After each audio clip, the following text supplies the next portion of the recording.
মহা অম্বুবাচীৰ আজি তৃতীয়টো দিন আৰু তৃতীয় দিনৰ ইতিমধ্যে লক্ষাধিক ভক্তৰ সমাগম ঘটা পৰিলক্ষিত হৈছে যিবোৰ দেৱালয় কৰ্তৃপক্ষৰ ফালে যিখিনি নীতি নিয়ম অৱলম্বন কৰিবলগীয়া হৈছিল যিখিনি বিশেষ ব্যৱস্থা ল'বলগীয়া হৈছিল ইতিমধ্যে সকলোখিনি সম্পূৰ্ণ কৰিছে আৰু লক্ষাধিক ভক্ত ইতিমধ্যে মাৰ আশীষ গ্ৰহণ কৰি ইয়াৰ পৰা গমন কৰা পৰিলক্ষিত হৈছে মোৰ লগত বৰদলৈ কবীন্দ্ৰ শৰ্মা আছে মই তেওঁৰ ওচৰলৈ আহিছোঁ প্ৰথমতে এটা বিশেষ এটা অনুষ্ঠান তৃতীয় দিন হৈ গ'ল মহা অম্বুবাচীৰ লক্ষাধিক ভক্তৰ সমাগম ঘটিল কেনেকুৱা কি ক'ব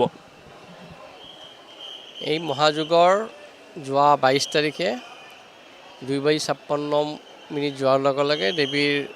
প্ৰবৃত্তি হৈছিলে আৰু প্ৰবৃত্তি হোৱাৰ লগে লগে আমাৰ পাৰম্পৰিক হিচাপে আমি দুৱাৰ বন্ধ কৰোঁ 3 দিনলৈকে দুৱাৰ বন্ধ থাকে আৰু চতুৰ্থ দিনাখন ৰাতিপুৱাই যিখিনি নিত্য কৰ্তব্য দেৱীৰ স্নান পৰ্ব পূজা সমাপনৰ পিছত দুৱাৰ মুকলি কৰি দিয়া হয় তীৰ্থযাত্ৰী দৰ্শনৰ কাৰণে এইবেলিও আমি একেধৰণৰ ব্যৱস্থাই ৰাখিছোঁ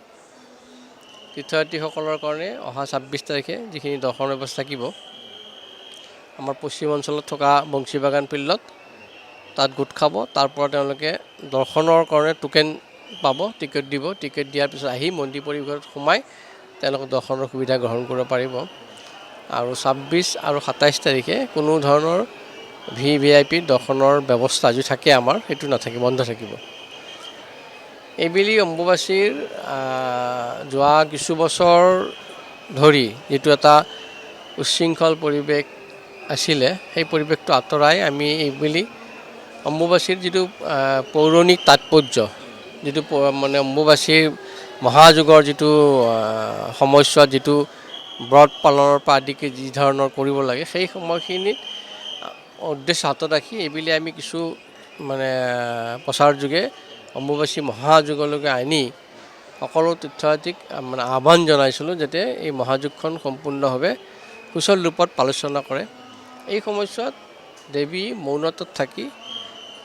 আমাৰ পৰম্পৰা অনুযায়ী দেৱীৰ ৰজস্বলা হোৱাৰ এটা মান্যতা আছিলে আৰু সেই সময়ত যিসকল ভক্ত আহে আগৰ দিনৰ পৰাই পাইছিলোঁ মানে তেওঁলোকে ধ্যান ধাৰণা তপজপত থাকিহে এই সময়ত তেওঁলোকে ব্যৱহাৰ কৰিছিলে এতিয়া কিছু বছৰৰ পৰা এটা উচ্ছৃংখল পৰিৱেশত সৃষ্টি কৰি ঢোল ঢাক বজাই প্ৰচেছন কৰি এটা মেলা সদৃশ পৰিৱেশলৈ আনিছিলে আৰু সেই পৰিৱেশটো আমি এইবেলি আহ্বান জনাই অসম চৰকাৰৰ আমাক সহযোগিতা কৰিলে জিলা প্ৰশাসনক আহ্বান জনাই সকলো ভক্তগণকে অহা তীৰ্থযাত্ৰীখিনিক আমি মৌনতা অৱলম্বন কৰি তপজপ কৰি কোনো ধৰণৰ প্ৰচেছন আদি নাৰাখি পালন কৰাৰ কাৰণে আহ্বান জনাইছিলোঁ আজি তৃতীয় দিনা তেওঁলোকে বহুতখিনি আমাক সঁহাৰি জনাইছে আৰু আগন্তুক দুদিনতো একেধৰণৰ সহযোগ পাই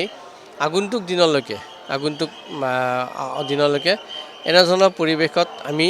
আকৌ এই মহাযুগটো মানে অনুষ্ঠিত কৰিব পাৰিম বুলি আশা ৰাখিছোঁ এই তিনিটা দিনত কোনো বিশেষ ব্যক্তিৰ আগমন ঘটিছে নেকি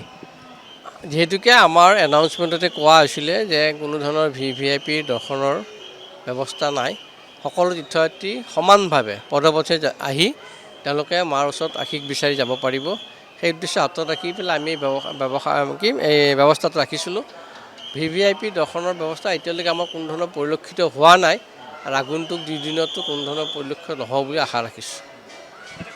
আহি আছে যে বিভিন্ন প্ৰান্তৰ পৰা যিসকল দৰ্শনাৰ্থী আহিছে ভক্তসকলে আহিছে তেওঁলোকে কৈ আছে যে এইবাৰ কিছু আঁসোৱাহ ৰৈ গৈছে এই আঁসোৱাহবিলাক থকাটো সঁচা নেকি এতিয়া কি ক'ব আঁসোৱাহটো নাই বুলি ভাবোঁ কাৰণ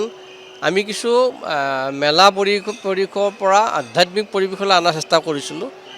সেই মেলা পৰিৱেশটো উঠাই দিয়াৰ কাৰণে কোনোবা ভক্ত হয়তো কিছু আঁসোৱাহ থাকিব পাৰে কিন্তু আমাৰ যিটো পৌৰাণিক ভাৱধাৰা পৌৰাণিক যিটো ছিষ্টেম পৌৰাণিক যিটো আমাৰ মান্যতা সেই মান্যতাটো ঘূৰাই আনিব বিচাৰিছোঁ তেনে ক্ষেত্ৰত যদি কোনোবা ভক্তই কিবা আঁসোৱাহ বুলি ভাবিছে আমি ধৰিব পৰা নাই কিন্তু আমি সম্পূৰ্ণভাৱে এক সুস্থিৰ পৰিৱেশত এই পৰিৱেশত আমি আগন্তুক দিনলৈকে অহা বছৰৰ পৰা যিটো আকৌ আগন্তুক দিনলৈকে এনেধৰণৰ এটা মাধ্যমৰ যোগেদি আমি এই অম্বুবাচীৰ মহাযুগটো আমি পালন কৰাৰ কাৰণে ব্যৱস্থা ৰাখিম